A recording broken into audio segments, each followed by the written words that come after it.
ছি ছি ছি ছি ছি, না দেখে না শুনে এসব পাপ পাপিষ্টি দেখে আমি ঘরে ভরে যে কি অন্যায় করলাম, সে অন্যায় সাজা আমাকে একবার ভোগ করতে হয়েছে।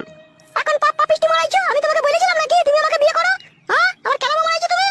চুপ রে বাকি, তোর বিধবা বয়সে যে তোর পাশে তোর গুঁতো দেওয়ার লোক থাকবে সেটা তো আমি কখনো ভাবতে পারিনি রে। আমি তো ভেবেছিলাম তুই বিধবা হয়ে গেছিস, তুই স্বামী মারা গেছে, তুই একা পড়ে থাকিস, তা তুই যে বিধবা বয়সে আবার সাইডে লোক রেখে দিবি, তা সেটা আবার কে জানে। শুধু কি লোক রেখেছে বাবা? আমি জানলায় কান লাগিয়ে শুনেছি ঘরের ভিতরে টুক ক্যাক করে আওয়াজ হচ্ছিল। আরে সর্বনাশ, কি কাজ করেছে বলে দেখিনি।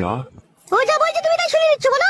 জানো বাবা, আমার শাশুড়ি যেই লোকটার সাথে চেন দিয়েছে সেই শালো আবার আমি যখন ওদের বাড়ি গেলাম তখন আমাকে বলছে শালা বান্দর পেয়ারা গাছে ঝুলছে, কত কথা বলেছে জানো বাবা? আরে খান কি ছেলে, তা তুই আমাকে এই কথা আগে বলিসনি, তোকে এরকম কথা বলেছে তা?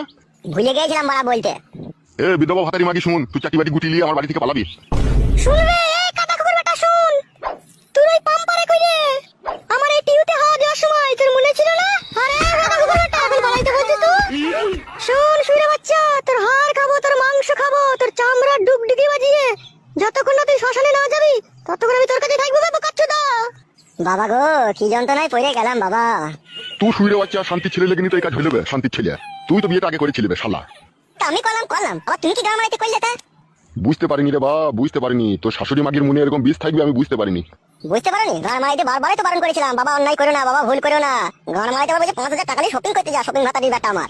তবে এ ফটকে তোমরা ক্লাবে যাসনি কেন বে? উস্তাদ তোকে ডেকে পাঠিয়েছে, চো ক্লাবে। কি রে বড়া সবাই